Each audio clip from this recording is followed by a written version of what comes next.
안녕하세요. 친절한 금융, 쉬운 경제를 진행하고 있는 SNU 금융연구소의 정승우 소장입니다. 50대를 위한 자산별 관리 전략에 대해서 말씀을 드리는 시간을 갖도록 하겠습니다. 요 내용은 50대를 위한 든든 튼튼 재무관리라고 하여 국민연금공단과 한국금융투자자보호재단에서 나온 자료를 가지고서 말씀을 드리고 있습니다. 50대 자산별 관리 전략을 보시면 자산을 어떻게 관리하고 있나 살펴봤더니 자산은 대략 한 4억 4,900만 원 정도이고요.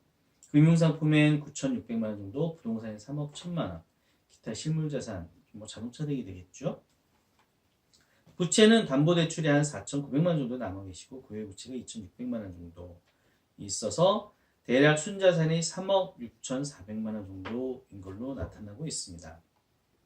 이 내용은 2017년 가계금융복지조사 통계청 자료를 가지고서 말씀드린 거고요. 그래서 50대를 위한 자산별 관리 전략을 보시면 일단 자산별로 제가 쪼개 봤는데요. 쪼개서 나와 있는 자료인데요. 일단 첫 번째 비상예비 자금에 대해서 말씀을 드리겠습니다.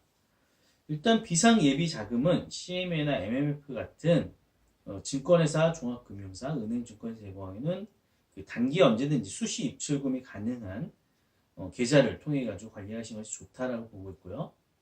월 소비 지출액의 3배에서 6배 정도를 적정하다라고 보고 있고, 비상 예비 자금은 용도는 예기치 못하게 생활비가 모자랄 때 지출할 수 있는 돈으로서 대출을 받거나 예적금을 깨는 일 없이 생활을 꾸려나가는 힘을 제공해 드립니다.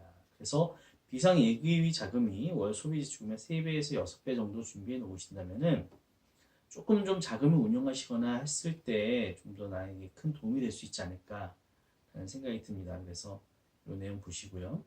그 다음에 예금 같은 경우에는 금리는 좀 많이 낮지만 안전하게 돈을 굴릴 수 있는 금융상품입니다. 그래서 금리가 높은 예금을 활용해서 금융상품을 비교하여 예금자 보호가 되는 곳에 금융상품당 원리금 합산 5천만 원까지니까요. 이자까지 합쳐서 5천만 원 이내까지 예금자 보호가 되고 있습니다. 그래서 은행에서 판다고 모두 예금자 보호가 적용되지 않으니까 이런 것들은 좀 유의하죠. 왜 그러냐면은 은행에서 요즘에도 펀드를 판매하는 경우가 많은데 은행에서 판다라고 하여 펀드도 예금자 보호가 되는지 알고서 예전에 펀드 수익률이 떨어졌을 때 많은 큰 타격을 보셨던 분들이 많은 걸로 알고 있습니다. 그렇기 때문에 은행이라고 하여 투자 상품이 없는 건 아시니까요. 그런 것들을 꼭 잘 알아보시고 확인하시고 가입하시는 것이 중요해 보입니다. 그다음에 금융투자 상품, 이제 주식, 펀드, ELS 등인데요. 금융투자 상품은 원금 손실 위험이 있는 금융상품입니다. 주식, 채권, 펀드, ELS, 파생결합증권에는 변액보험 등이고요. 투자 원칙을 지켜서 투자해야 하며 원금 손실 발생 시 타격이 적고 쉽게 극복이 가능한 방법을 가지시는 것이 좋을 것 같습니다. 그 방안을 찾으시는 것이. 그래서 위험 등급에 맞춰서 투자를 하셔야 될 것 같습니다. 내 성향에 따라서 투자를 하셔야 된다는 거죠. 그 다음에 잘 모르는 상품은 투자를 하시면 안 될 것 같습니다. ELS, ISA 등 신종 상품이 좋아 보여도 무작정 투자하지 않는 것이 50대의 재무관리의 가장 큰 특징 중에 하나일 것 같습니다. 그 다음에 장기 투자를 진행하시는데 모든 투자는 제가 봤을 때는 장기 투자로 보셔야 되지 않을까. 매매 타이밍을 통한 수익보다는 시장의 장기적인 성장 이익을 추구하는 방식의 장기 투자가 좋을 것 같습니다. 그래서 수익률의 단기적 등락이 일희일비하지 않도록 마음이 편안하게 내 자산이 꾸준하게 나는 경우에는 시장 상황을 믿고서 투자하시는 것들이 방법이 되지 않을까.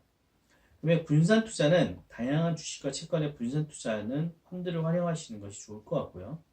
펀드도 주된 투자 대상과 전략에 따라 성과가 상이하므로 여러 펀드에 수액씩 분산 투자하는 것이 좋습니다. 펀드라고 해서 뭐 여러 가지 이름만 다르다 해서 다 분산 투자가 되는 건 아니고요.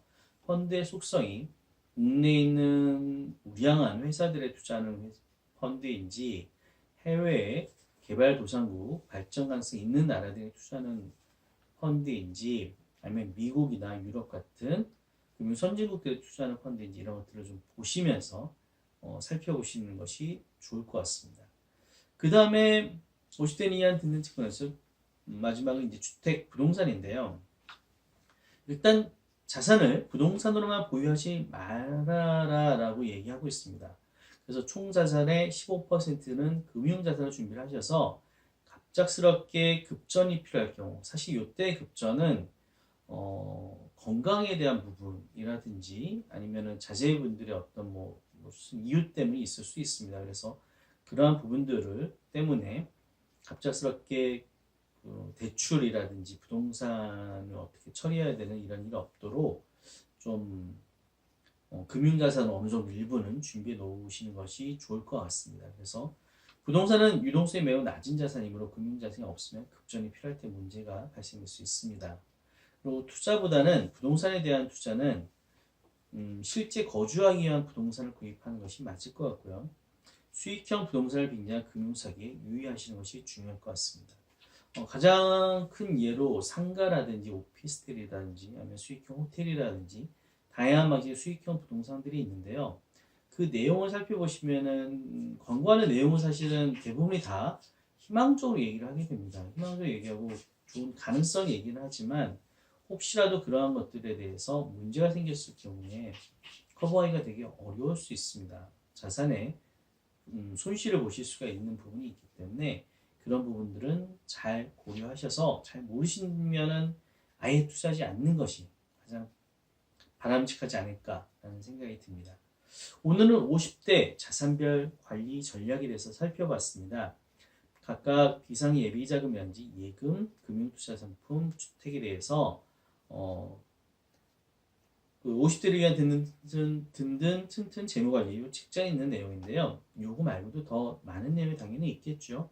궁금하신 내용은 언제든지 저에게 저희 연구소로 전화 주시면은 개별적으로 상담을 통해 가지고 좀 좋은 정보들을 말씀드릴 수 있도록 하겠습니다. 오늘도 함께 해주셔서 감사합니다. 수고하셨습니다.